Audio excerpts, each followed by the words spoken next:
ബാഹുബലിയുടെ റെഫറൻസുകളും തമാശക്കായി ചേർത്തിട്ടുണ്ട്. നാഗാശ്വിൻ യൂണിവേഴ്സ് എന്ന തരത്തിലാണ് ചിത്രം അവതരിപ്പിക്കുന്നത്.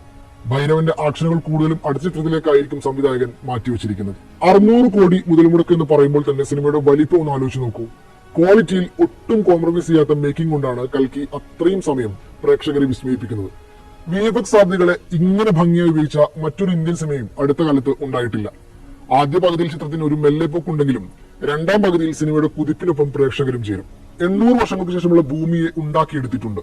അന്ന് ഉപയോഗിക്കാൻ സാധ്യതയുള്ള ആയുധങ്ങൾ, വാഹനങ്ങൾ, വസ്ത്രം, സാങ്കേതിക വിദ്യയുടെ സാധ്യതകൾ, ഭാവിയെ മുന്നിൽ ഇങ്ങനെ മനോഹരമായി അവതരിപ്പിക്കുന്നതിൽ അണിയറ പ്രവർത്തകർ എന്തായാലും വിജയിച്ചിട്ടുണ്ട്.